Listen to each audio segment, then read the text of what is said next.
जो आपने तय किया? कठिन तो बहुत होता है सर। लाइफ के अपने स्ट्रगल अलग होते हैं, फिर वुमेन स्ट्रगल अलग होते हैं, गांव से आना स्ट्रगल अलग होता है। पहाड़ पे आपको लाशों को पार करके जाना पड़ता है, 4 कैंप होते हैं, स्पॉन्सरशिप टफ होती है, यहाँ सांसें नहीं आती, चेहरा जल चुका होता है, खून टपकता रहता है, होंठ सफ़ेद पड़ चुके हैं, यूरिन का कलर रेड हो जाता है, तब जाके भारत का झंडा -47 डिग्री में टॉप ऑफ द वर्ल्ड पे पहुँच पाता है। कितना बड़ा अचीवमेंट होता है जब आपने जब भारत को कोई झंडा को कोई भी माउंटेनियर अगर एवरेस्ट फतह करता है तो उसके ऊपर कितना बड़ा मूवमेंट होता है उसके लिए। आप सोचिए वो अकेला नहीं है, उस देश का पूरा देश है वो। उस देश का प्रतीक क्या होता है? झंडा। उस देश का झंडा उस समय दुनिया की सबसे ऊंची चोटी पर है, जहाँ इससे पता आसमान है या भगवान है, कुछ नहीं है। तो वो पूरे कंट्री के लिए प्राउड होता है, और वो व्यक्ति अपनी जान पे खेल के ऊपर पहुंचा के आया है। आज की जनरेशन में जब बोर्ड लगा हुआ है इंजीनियरिंग डॉक्टरी के लिए, आप माउंट एवरेस्ट जैसे पता कर रहे हैं, तो आज यूथ को क्या संदेश देना चाहिए? इंजीनियरिंग डॉक्टरिंग भी करो, पैसा तो कमाना है ना, पर उसके साथ साथ अपने जीवन को जीना भी ज़रूरी है। पहाड़ जब चढ़ते हैं एक एकांत समय मिलता है, और आपको मकसद मिलता है कि आपको असलियत में भेजा किस लिए, केवल नौकरी करने बच्चे करने के लिए नहीं भेजा है। आपको समझ में आता है, आपका थॉट प्रोसेस डिफरेंट तरह से वर्क करता है, आपके दिमाग के चक्षु खुलते हैं। तो मैं कहूँगी इसके करने के साथ साथ ट्रैकिंग माउंटेनरिंग भी करो, हो सकता है आपको आपका जीवन का असली लक्ष्य वहीं से मिलेगा। जब कोई माउंटेन क्लाइंब करते हैं, चढ़ते हैं, सारी दुनिया से अलग, अकेले मान ली 5-6 ग्रुप रहते हैं, उस समय क्या फील होता है? कैसे आप अपने माइंड को शांत रखते हैं? कोई आपके साथ नहीं होता, आपका शेरपा भी आपसे 5 मीटर आगे होता है, आप और आपका शरीर होता है। आप अपने शरीर और आपका दिमाग आपस में बात करता है, 2 दिमाग बात करता है। एक दिमाग बोलता है छोड़ दे भाई छोड़ दे, दूसरा दिमाग कहता है नहीं नहीं नहीं, आए हैं तो करके जाएंगे। तो आपको अपने दूसरे दिमाग को जिताना होता है। तो पहाड़ों पर कोई आपके साथ नहीं होता, आपका शरीर आपके साथ होता है। एक और लास्ट क्वेश्चन, माउंट कैलाश को क्यों कोई नहीं पता करता? क्योंकि वो होली माउंटेन है। इस माउंट एवरेस्ट पे भी यही है, सागर माथा है, जब तक पहाड़ नहीं जाएगा आप किसी भी शिखर को नहीं पहुंच सकते। हमारे यहाँ कंचनजंगा का रूट बंद कर दिया क्योंकि 65 लोगों की मृत्यु एक साथ हुई थी। ये होली माउंटेन होते हैं और उसको सब लोग मानते हैं। आपको पता है जब हम एवरेस्ट बेस कैंप जाते हैं तो आप नास्तिक होंगे, तो भी आप कुंभ ग्लेशियर को तब तक पैर नहीं रखेंगे जब तक कि कुंभ ग्लेशियर की पूजन नहीं होगी। तो सब मानते सब है। वो होली माउंटेन है, इसलिए उसको कोई नहीं चढ़ पाया। 6000 मीटर के बाद वहाँ पे वेदर खराब होना प्रारंभ हो जाता है।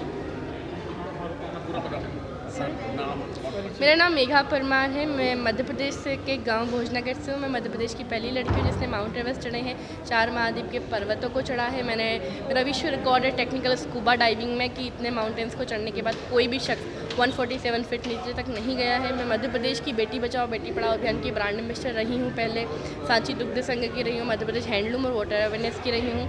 मेरी 2 बच्चियाँ हैं जिनको मैंने गोद ले रखा है, एजुकेशन। मेरी एक किन्नर बच्ची है जिसको मैंने गोद ले रखा है, और इस समय मैं पहाड़ चढ़वाती हूँ, तालाब खुदवाती हूँ और जंगल लगाती हूँ। जी, मेरा नाम कर्नल रणवीर सिंह जामवाल है और मैं अभी फ़िलहाल डायरेक्टर निमास के पद पे कार्यरत हूँ। NIMAS national institute of mountaineering and adventure sports एक नेशनल इंस्टीट्यूट है जो अरुणाचल के दिरांग वैली में स्थित है। सर आपने जैसा कि बोला कि आप कर रहे हैं, आपसे ना सभी बैठते हैं, माउंटेनिंग कितना डिफ़िकल्ट होता है और ख़ास करके माउंट एवरेस्ट को पूरा करना? डिफ़िकल्ट होता है जी। अगर मैं आपको बोलूँ, हालांकि ये बहुत सारे लोग आजकल बोलते हैं कि एवरेस्ट बहुत आसान हो गया है, आजकल कोई भी चढ़ लेता है, लेकिन कोई भी जो एवरेस्ट चढ़ा है वो आपको नहीं बोलेगा ये चीज़, क्योंकि हमें पता है कि कितना डिफ़िकल्ट होता है। एवरेस्ट या किसी के पहाड़ को चढ़ना बहुत मुश्किल होता है, और स्पेशली अगर मैं एवरेस्ट की बात करूं तो आपको ग्लेशियर में 100 से 200 मीटर के क्रेवास वाइड जो इतने गहरे होते हैं उनको क्रॉस करना पड़ता है। आपको वो एक नहीं 50 क्रेवासेस पार करने पड़ते हैं। फिर उसके बाद आपको लोत्से फेस की जो खड़ी वॉल है वो आपको चढ़नी पड़ती है। फिर आपको ऑक्सीजन लगा के 8000 मीटर के ऊपर चढ़ना पड़ता है। मुश्किल है, हर पहाड़ इनफैक्ट मुश्किल है, और डेफिनेटली एवरेस्ट ही बहुत मुश्किल है।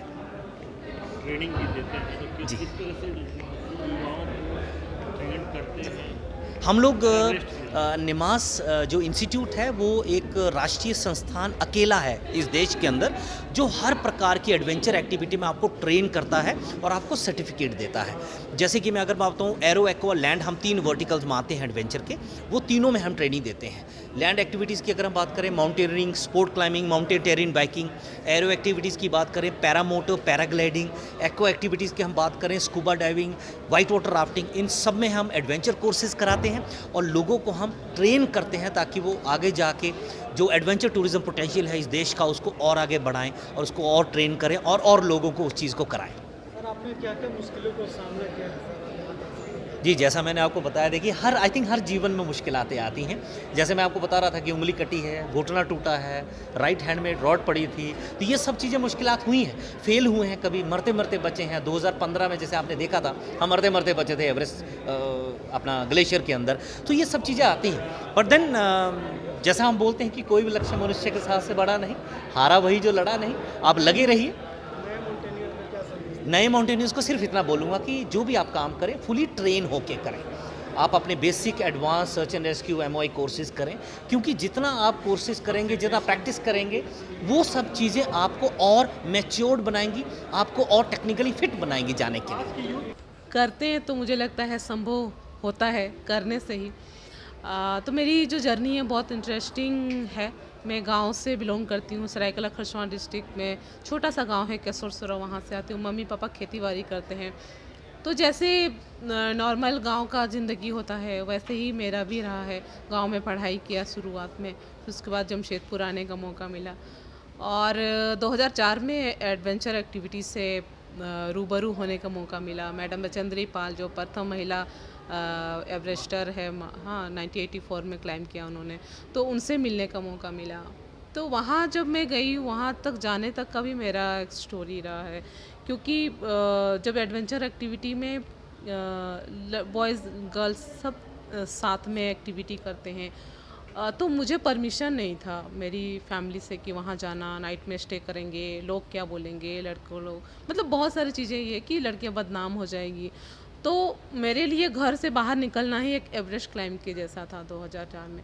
लेकिन उसके बाद में मैं बोलूँ कि उसके बाद जो 3 दिन का जो मेरा जो वहाँ पे ट्रेनिंग रहा है, वो मेरा लाइफ का टर्निंग पॉइंट रहा है। उसके बाद मेरी ज़िंदगी बहुत बदल गई, बहुत अलग हो गई। बहुत सारा मौका मिला उसके बाद टाटा स्टील की तरफ से, कई सारे एडवेंचर एक्टिविटी में जाने का मौका मिला और धीरे धीरे बहुत ऐसे शख्सियत, ऐसे लोगों से मिले, बहुत सारा प्रेरणा मिला उन लोगों से। और मेरी फैमिली शुरू में बिल्कुल अवेयरनेस नहीं था, मुझे भी जानकारी नहीं था कि एडवेंचर एक्टिविटी में क्या करियर हो सकता है, क्या कर सकते हैं इसमें। जब धीरे धीरे मुझे जानकारी हुआ, मेरे फैमिली भी, उनको भी मतलब धीरे धीरे जानकारी हुआ और उन्होंने भी फिर मुझे सपोर्ट करना शुरू किया और कई सारे एक्सपीडिशन में अच्छा करते गए फिर एवरेस्ट तक पहुंच गए।